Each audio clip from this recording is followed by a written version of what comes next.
Welcome to Phuket News TV and Phuket Extra as we look at the top 5 stories from the week. We're down at Hooters today, Hooters in Patong. They're doing some bike washing for charity. Every single baht goes to Barn Deck Holland Charity. Great work, girls. Should have brought my bike down, shouldn't I? So anyway, this week, the big story, by far the biggest story, has been about Nong DJ, the missing 3-year-old who was found. But the story kept on going every single day, so I'm sure we'll be catching up with that in our top 5 stories on Phuket News TV. The beach vendors have been straying outside their designated 10% zones, and the Vice-Governor's not happy. JP reports.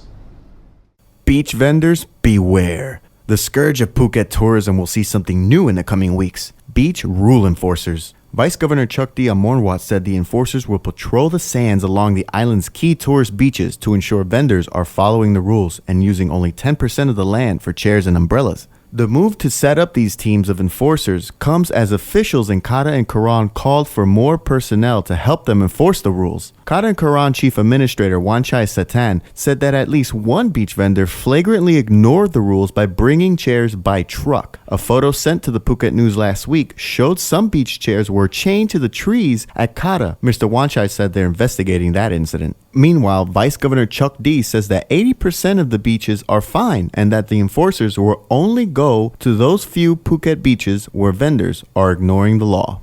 JP Mestanza reporting for Phuket Extra. Record numbers of Chinese tourists are flocking to Phuket this month to join Chinese New Year celebrations.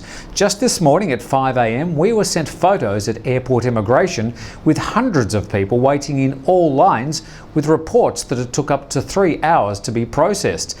An extra 29 charter flights from China to Phuket were slotted between January 25 and February 26 by China Eastern Airlines, China Southern Airlines and Shanghai Airlines.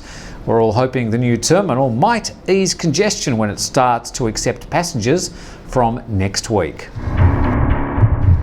Over 180 Thai and international students from the Prince of Songkhla University, along with lecturers and staff, spent yesterday afternoon making safe sex packs for the Phuket Loves You Club. The 19,000 safe sex packs are part of a community education program to help stem the spread of HIV and other STDs in Phuket. In another bus incident, a passenger van has narrowly escaped a disaster when a tree collapsed from the roadside. A large chunk of the tree careered across the road and hit a motorcyclist.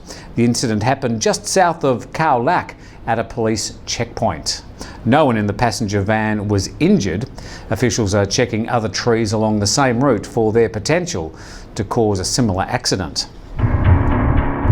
The missing 3-year-old boy, Nong DJ, is recovering in Washira Hospital after being found yesterday morning about 3 kilometres from his home in Wichet. Search teams found him wandering around forest behind Wang Talang duty-free store.